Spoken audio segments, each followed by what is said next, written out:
बिस्मिल्लाहिर्रहमानिर्रहीम अस्सलामु अलैकुम फ्रेंड्स, मेरा नाम मोहसिन और आप फॉरेक्स ट्रेडिंग सीख रहे हैं। इचीमोको जो एक सिस्टम है उसके बारे में मैंने एक वीडियो बनाई है और इसके कुछ और पार्ट्स भी मैं आपके साथ शेयर करूंगा।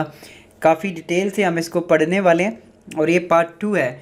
इचीमोको जो इंडिकेटर है ये हमने पहले भी देखा था, मैंने आपको बताया कि ये एक पूरा सिस्टम की तरह काम करता है और ये एक वाहिद ऐसा इंडिकेटर है जिसको आप सिर्फ एक ही इंडिकेटर को यूज़ करते हुए आप डिफरेंट जो चीज़ें हैं वो इसमें कर सकते हैं और आपको डिफरेंट इंडिकेटर्स लगाने की भी ज़रूरत नहीं पड़ती।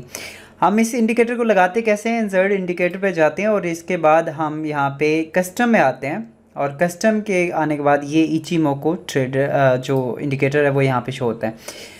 इसके जो वैल्यूज़ हैं उसको छेड़ने की ज़रूरत नहीं है, आपने सिंपली इसको अप्लाई कर देना है और इसमें कुछ भी करने की ज़रूरत नहीं है क्योंकि ये इंडिकेटर खुद में पूरी एक जो है ना वो अपनी सारी चीज़ें इसने एग्जैक्टली की हुई हैं। अब इस इंडिकेटर को समझने की कोशिश करते हैं। पार्ट 2 है ये वीडियो का और इसमें हम डिटेल से देखेंगे इस इंडिकेटर के बारे में। प्रैक्टिस करें इस इंडिकेटर को बार बार और इन चीज़ों को समझने की कोशिश करें ताकि आप इसको प्रॉपरली चीज़ें वो कर सकें। अच्छा, सबसे पहले हम दूसरे इंडिकेटर और इस इंडिकेटर में क्या फ़र्क है, क्यों मैं ज़ोर दे रहा हूँ कि आप इसी इंडिकेटर को सिर्फ समझें तो फिर भी आप एक अच्छा प्रॉफिट उठा सकते हैं। याद रखिएगा, जितने भी फॉरेक्स के अंदर इंडिकेटर हैं वो कोई भी इंडिकेटर 100% काम नहीं करते। इंडिकेटर होते हैं, इंडिकेट करते हैं आपको मार्केट को, पिछली चीज़ों को देखते हुए, मार्केट को देखते हुए उस हिसाब से वो आपको इंडिकेट ज़रूर करते हैं और उसमें अगर आप उसको प्रैक्टिस करें प्रॉपरली तो आप उन इंडिकेटर से काफ़ी ज़्यादा फ़ायदा उठा सकते हैं और अच्छा प्रॉफिट ले सकते हैं। लेकिन सिर्फ़ और सिर्फ ये कह देना कि अब ये इंडिकेटर मुझे मिल गया और इसके बदले में मैं आप करोड़पति बन जाऊँगा या कोई भी ट्रेड जो है वो लॉस में नहीं जाएगी, ऐसा जो है वो मुमकिन नहीं है। फॉरेक्स के अंदर अगर आपने प्रॉफिट लेना है तो प्रॉफिट की जो मेन चीज़ है वो है आपकी मनी मैनेजमेंट। ये हम इंशाल्लाह काफ़ी डिटेल से इसमें सीखेंगे, मनी मैनेजमेंट के ऊपर भी मैं बात करूँगा।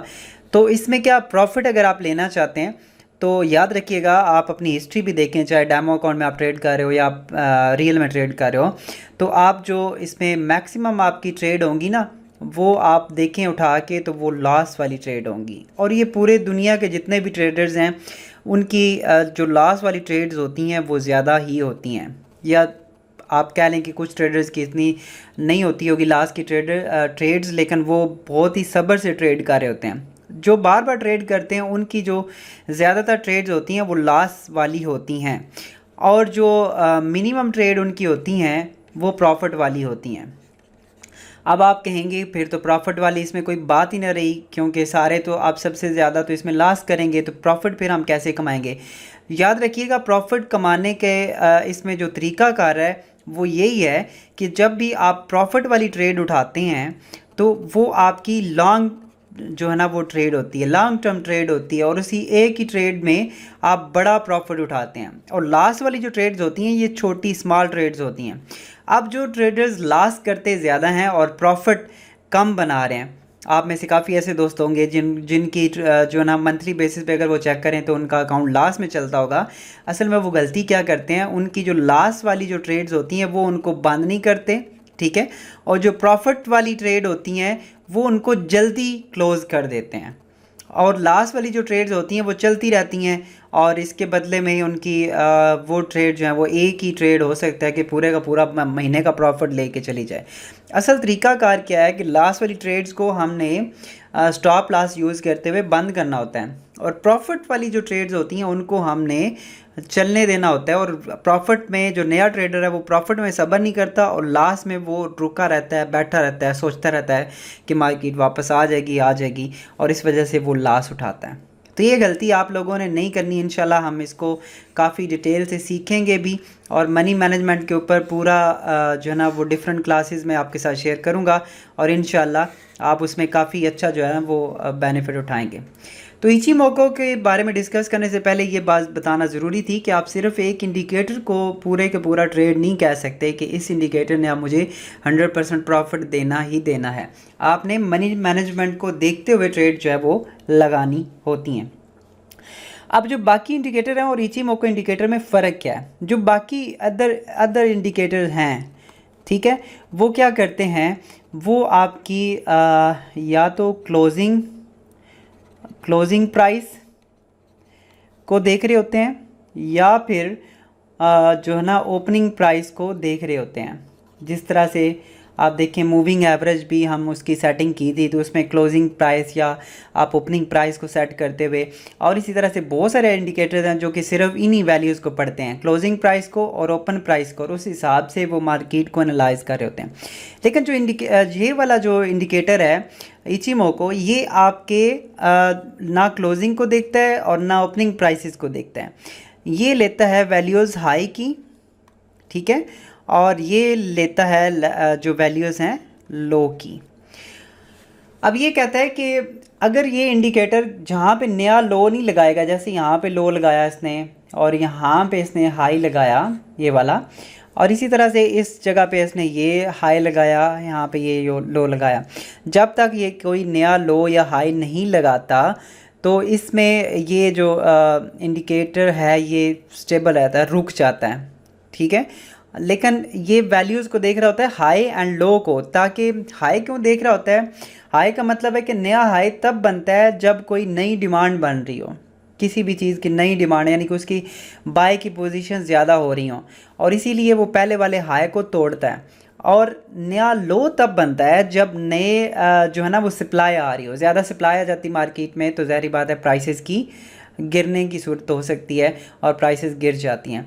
तो इस वजह से ये हाई एंड लो प्राइसेस को फॉलो करता है और उसी हिसाब से आपको एनालाइज करता है। अच्छा, अब ये वाहिद ऐसा इंडिकेटर है जो आपको तीन चीज़ें इंडिकेट करता है। एक तो आपकी फ्यूचर की प्राइसेस को इंडिकेट करता है, ठीक है। उसके बाद ये आपकी करंट मार्केट को भी देख रहा होता है, फ्यूचर के सपोर्ट एंड रेजिस्टेंस भी आपको दिखाता है, करंट प्राइसेस और करंट मार्केट को भी देख रहा होता है और वो भी आपको बताता है। और इसके बाद ये आपको पास्ट मार्केट के बारे में भी बताता है।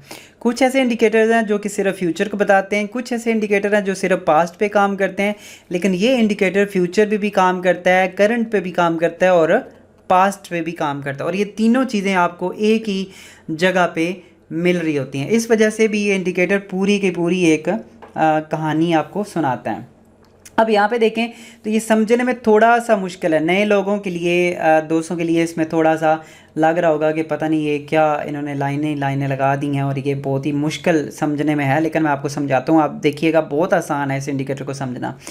अब याद रखिएगा, इसमें देखें तो ये जो क्लाउड है, एक क्लाउड सा बन रहा है और इसमें दो लाइंस आ रही हैं। एक ही आप देखें, गौर करें तो नीले रंग की आ रही हैं, ये कलर आप कोई भी रख सकते हैं, और दूसरे यहाँ पे रेड जो है ना वो आ रही हैं। आप देख रहे होंगे नीला और रेड जो है ना ये ऊपर नीचे आ रहा होता है। इनको हम, ये जो हिस्सा है यानी कि जो क्लाउड बनता है, इसका नाम होता है क्यूमो क्लाउड, ठीक है, क्यूमो क्लाउड।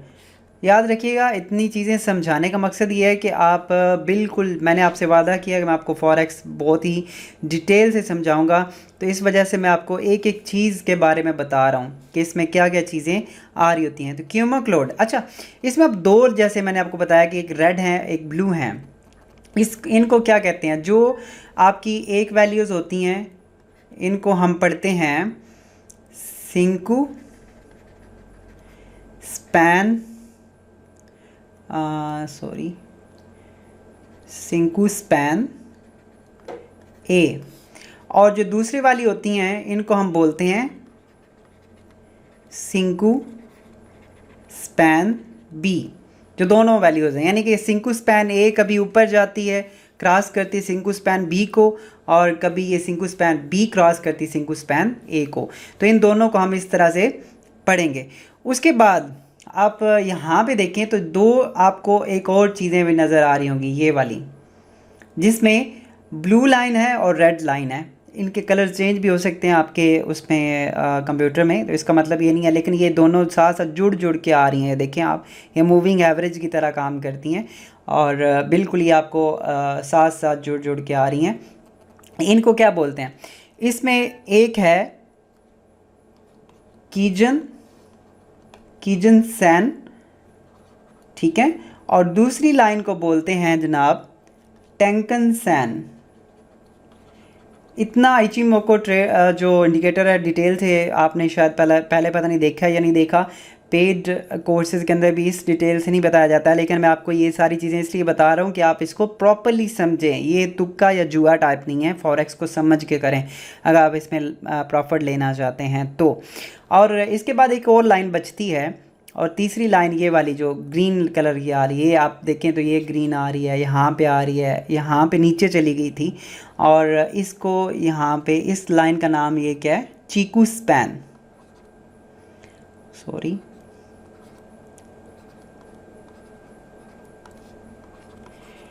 इसका नाम है चीकू स्पैन। तो ये आपके पास ये सारी लाइंस आती हैं, ये आपका क्लाउड है। क्लाउड के अंदर जो इसका नाम है वो क्यूमो क्लाउड है, और क्यूमो क्लाउड के अंदर आपके पास दो पार्ट्स आते हैं, एक आपके सिंकू स्पैन ए है और दूसरा आपका सिंकू स्पैन बी है। उसके बाद अगर हम बात करें तो यहाँ पे आपके पास कीजन सैन आता है, ये 2 लाइनें, और टेंकन सैन है, और ये चीकू स्पैन है। अच्छा, अब यहाँ पे बात करते हैं कि जैसे मैंने आपको बताया कि ये फ्यूचर प्राइसेस को, करंट प्राइसेस को और पास्ट प्राइसेस को बताते हैं।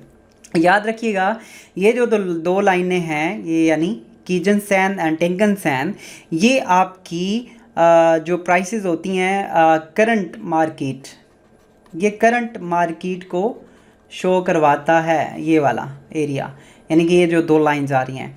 जो आपका ये क्लाउड है, ये वाला जो क्लाउड है, ये आपकी फ्यूचर मार्केट को बता रहा होता है। आपने देखा होगा यहाँ पे मार्केट अभी इधर पहुँची है, लेकिन क्लाउड जो है वो यहाँ तक पहुँच चुका है, इतना फ़र्क आ चुका है इसमें। तो ये जो है ये आपका फ्यूचर के बारे में बताता है कि फ्यूचर के सपोर्ट एंड रेजिस्टेंस कहाँ पे बन सकते हैं, मार्केट बुलिश में है या बीरिश में है, वो बताता है आपको, ठीक है। तो ये आपको ये चीज़ इंडिकेट करता है। अब इन दोनों चीज़ों को आपने अलग अलग से देखना है। और ये जो टेकन स्पैन है, ये जो ग्रीन लाइन आ रही है, ये आपका पास्ट वाली वैल्यूज़ को सिर्फ देख रहा है, ये वाला, इसको हम सिर्फ पास्ट वाली वैल्यूज़ को देखने के लिए लेते हैं। तो ये पूरे ही एक इसका सिनेरियो है, ये अभी हमने पार्ट 2 पढ़ा है। इसके आगे भी और पार्ट्स बनेंगे, इनको हम डिटेल से सीखने वाले हैं। बहुत बड़ा इंडिकेटर है और बहुत समझने वाला प्रॉफिटेबल इंडिकेटर है। स्ट्रैटेजी भी मैं इसकी आपको बताऊंगा साथ, आप इसमें से ज़्यादा प्रॉफिट उठा सकेंगे। और अगर आपने अकाउंट नहीं बनाया तो नीचे डिस्क्रिप्शन में लिंक है, डेमो अकाउंट बना के ट्रेड करें और प्रैक्टिस करें इन चीज़ों को। जब आप समझें कि आप प्रॉपर्ली ट्रेड कर सकते हैं तो फिर आपने असल अमाउंट इन्वेस्ट करनी है, अदरवाइज़ आप उसमें कभी भी, फॉरेक्स बहुत रिस्की मार्केट है। मैं आपका फाइनेंशियल एडवाइज़र नहीं हूँ, अपने हिसाब से देख के आपने इन्वेस्ट करना है। मेरा आपसे कोई प्रॉफिट लॉस शेयर नहीं है, और मैं आपको as a teacher just guide कर रहा हूँ और फॉरेक्स को बहुत डिटेल से फ्री में पढ़ा रहा हूँ। और मैं चाहता हूँ कि आप लोग प्रॉफिट इसमें गेन करें, लेकिन प्रैक्टिस करें, प्रैक्टिस ज़्यादा करें ताकि आप इससे फ़ायदा उठा सकें, और चीज़ों को समझ के करें। ये जितनी चीज़ें मैंने आपको बताई इनको कहीं पर राइट करें और इसको नोट करके अपने पास रखें, और इन चीज़ों को प्रॉपरली जो है वो प्रैक्टिस करें। मिलते हैं नेक्स्ट वीडियो में। अपना बहुत सारा ख्याल रखिएगा। अल्लाह हाफिज़।